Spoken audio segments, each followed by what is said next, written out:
Sri Astuti. Di sini saya akan membuat video pembelajaran Bahasa Indonesia kelas 12, materinya tentang teks editorial.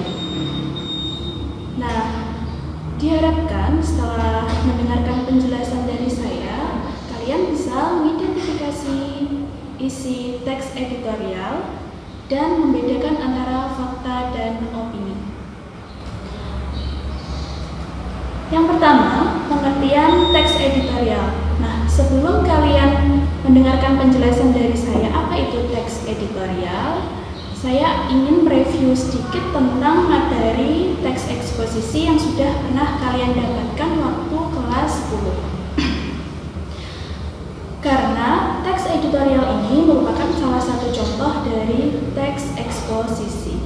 Apa itu teks eksposisi? Ya, teks eksposisi adalah teks yang berisi gagasan atau pendapat penulis tentang suatu permasalahan atau peristiwa yang terjadi di kehidupan sehari-hari kita. Nah, tidak jauh beda dengan teks editorial. Teks editorial adalah teks yang ditulis oleh redaktur koran yang merupakan pandangan redaksi terhadap suatu peristiwa atau berita yang sedang aktual, fenomenal, dan kontroversial. Redaktur koran, siapa itu redaktur koran? Ya, redaktur koran adalah orang yang bertanggung jawab atas semua berita yang sedang dipublikasikan di media cetak. Misalkan saja di media Kompas. Di media Kompas ada contoh teks editorial. Siapa yang menulisnya? Yang menulis adalah redaktur koran Kompas. Begitu juga dengan koran yang lainnya, misalkan koran Suara Merdeka. Di koran Suara Merdeka ada contoh dari teks editorial. Nah, siapa yang menulis teks editorial di koran Suara Merdeka? Otomatis yang menulis adalah redaktur koran Suara Merdeka. Teks editorial berisi pandangan redaksi terhadap suatu peristiwa atau berita yang sedang aktual. Yang dimaksudkan aktual di sini itu adalah berita yang sedang menjadi sorotan atau berita terbaru. Kemudian selain aktual juga fenomenal. Fenomenal itu maksudnya adalah luar biasanya berita tersebut. Nah, dari mana kalian tahu kalau berita yang sedang disiarkan itu adalah berita yang sedang fenomenal? Kalian bisa melihatnya di koran maupun di televisi. Jika berita ini termasuk berita yang fenomenal, berita ini akan dijelaskan, akan diberitakan di media apapun, media cetak maupun media elektronik. Nah, selain peristiwa yang aktual, fenomenal, juga kontroversial. Kontroversial berarti berita ini banyak menimbulkan perdebatan oleh masyarakat, banyak menimbulkan perbedaan pendapat. Ada yang pro, ada juga yang kontra. Perlu kalian ketahui, teks editorial memiliki nama lain. Nama lainnya bisa berupa tajuk, bisa juga berupa tajuk rencana. Jadi tergantung dengan koran yang menerbitkan teks editorial tersebut. Biasanya masing-masing koran itu menggunakan istilah tertentu untuk menyebut teks editorial. Dan juga teks editorial di dalam media cetak biasanya terdapat pada kolom opini. Kalau bukan kolom opini, bisa juga ada di kolom gagasan atau di suara Anda. Tergantung juga media cetaknya. Di sini saya mengambil contoh dari koran Media Indonesia, kemudian ada koran Solo Pos, ada juga dari koran Kompas. Kita lihat satu-satu contohnya dari Media Indonesia. Di Media Indonesia terdapat di kolom suara Anda. Suara Anda ini tulisannya besar, ada di bagian paling atas sendiri. Nah, di sini juga ada keterangannya editorial. Berarti di bawah keterangan editorial ini ada teks. Ini maksudnya adalah teks editorial. Kalau di koran Solo Pos, di koran Solo Pos itu terdapat di kolom gagasan. Di kolom gagasan, nah di sini ada keterangannya tajuk di bagian kanan atas. Di sini ada keterangannya tajuk, berarti teks yang ada di bawahnya ini termasuk teks editorial. Hanya saja Solo Pos menggunakan istilah tajuk untuk menyebut teks editorial. Selanjutnya saya mengambil contoh dari koran Kompas. Di koran Kompas, teks editorial terdapat di kolom opini, ada di halaman 6. Nah, teks editorial di dalam koran Kompas menggunakan istilah tajuk rencana. Nah, di bawahnya keterangan tajuk rencana ada teks, namanya berarti ini adalah teks editorial.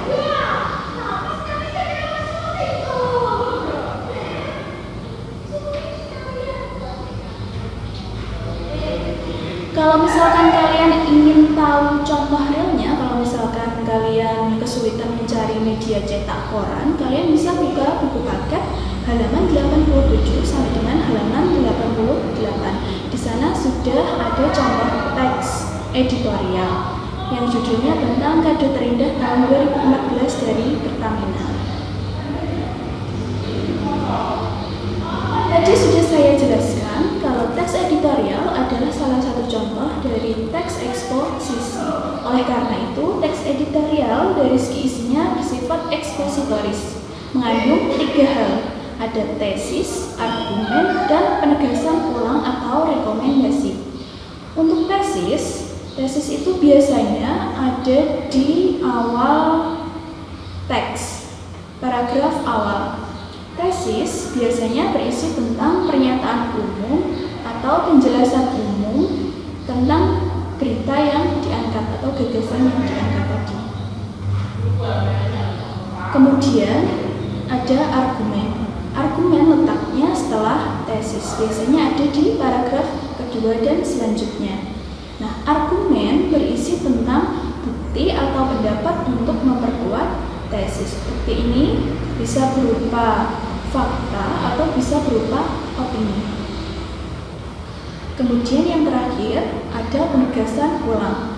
Penegasan ulang bisa disebut juga dengan rekomendasi. Rekomendasi isinya kesimpulan dari keseluruhan isi bacaan. Nah, selain kesimpulan juga bisa memuat harapan dan saran. Karena teks editorial ini isinya tentang pandangan penulis tentang suatu permasalahan yang sedang aktual, yang sedang terjadi di kehidupan nyata, maka teks editorial ini mengandung 2 hal. Ada fakta dan juga ada opini. Nah, perbedaannya apa?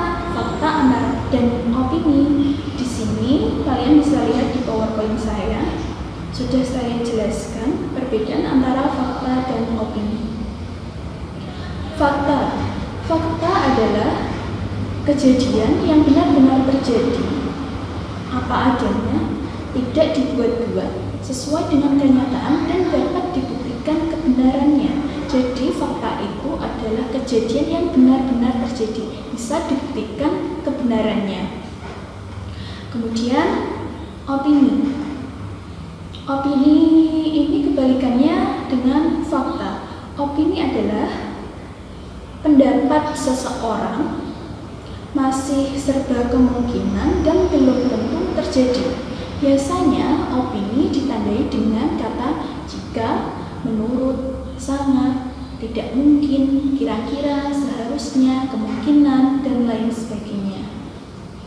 Nah, di dalam teks editorial, opini bisa berupa 5 hal, berupa kritik, penilaian, prediksi, harapan, dan bisa berupa saran. Yang pertama ada kritik. Apa itu kritik? Kritik adalah tanggapan umum tentang topik pembahasan. Jadi pendapat secara umum penulis tentang topik pembahasannya. Kemudian ada juga namanya penilaian. Penilaian ini adalah argumen berupa pendapat penulis untuk memperkuat tanggapan tersebut. Penilaian ini juga bisa berupa argumen atau pendapat penulis untuk memperkuat kritik tadi yang sudah dijelaskan. Nah, kalau kritik itu biasanya ada di bagian tesis, tapi kalau penilaian biasanya terdapat di bagian argumen. Selain kritik dan penilaian, ada juga prediksi. Prediksi adalah perkiraan dugaan kemungkinan mengapa peristiwa itu bisa terjadi. Nah, prediksi itu adalah kemungkinan, dugaan, atau perkiraan mengapa peristiwa itu bisa terjadi, mengapa peristiwa itu bisa terjadi dan akan terjadi. Kemudian ada harapan. Harapan ini berisi tentang keinginan, cita-cita apa yang dapat diperoleh dari peristiwa tersebut. Jadi harapan ini adalah harapan penulis. Penulis berharap apa dari berita yang dia tulis. Nah, untuk mewujudkan keinginan atau untuk mewujudkan harapan diperlukan saran. Nah, apa isinya saran? Saran adalah cara atau hal apa yang bisa dilakukan untuk menyelesaikan permasalahan tersebut. Jadi saran ini adalah cara penulis memberikan cara agar bagaimana keinginan bisa dicapai. Contohnya, saya ambil contoh fakta dan opini pada teks halaman 87 buku paket Bahasa Indonesia terbitan Kemendikbud dengan judul Kado Tahun Baru 2014 dari Pertamina. Di sini saya mengambil satu contoh fakta, kalimatnya, akibatnya sampai di tingkat konsumen harganya menjadi 125.000 sampai 130.000. Nah, di bacaan ini itu menjelaskan tentang kenaikan harga LPG. Kenaikan harga LPG ini berdampak pada konsumen. Konsumen membeli LPG, per LPG itu harganya 125.000 hingga 130.000. Nah, ini merupakan kenyataan karena sudah ada konsumen yang membeli. Kemudian opini. Opini bisa berupa kritik. Di sini saya mengambil contoh, kenaikan harga itu merupakan kado tahun baru 2014 yang tidak simpatik, tidak bijak, dan tidak logis. Nah, kalimat ini itu merupakan kritik. Ini adalah pandangan penulis, pandangan awal penulis tentang kenaikan harga LPG. Beliau memberikan pendapatnya kalau kenaikan harga ini tidak simpatik, tidak bijak, dan tidak logis. Nah, penggunaan kata sifat pada kalimat ini itu menunjukkan opini. Biasanya kata sifat yang digunakan itu menunjukkan opini. Kemudian di sini ada penilaian. Nah, penilaian tadi sudah saya jelaskan isinya tentang argumen atau pendapat penulis untuk memperkuat tesis. Di sini dijelaskan Pertamina tidak bisa semata-mata menjadikan harga pasar dunia sebagai kiblat dalam membuat keputusan. Sebab ini, di sisi lain, perusahaan memperoleh keuntungan besar atau hasil tambang minyak dan gas. Nah, selain kritik dan penilaian, juga ada prediksi. Di sini, prediksi, saya mengambil contoh kalimat. Redaksi menduga bahwa pengakuan pemerintah yang tidak mengetahui rencana kenaikan harga LPG hingga 50% itu tidak benar. Di sini ada kata menduga. Menduga itu salah satu ciri kata yang digunakan pada kalimat opini bentuk prediksi. Kemudian ada harapan. Di sini dijelaskan harapan penulis. Penulis berharap kalau keuntungan besar yang diperoleh oleh Pertamina harusnya digunakan untuk kemakmuran dan kesejahteraan rakyat. Nah, caranya bagaimana agar keuntungan itu bisa digunakan untuk kemakmuran dan kesejahteraan rakyat? Caranya dengan mengambil atau menyisihkan sepersekian persen keuntungan untuk menyubsidi kebutuhan bahan bakar kalangan masyarakat menengah ke bawah. Nah, cara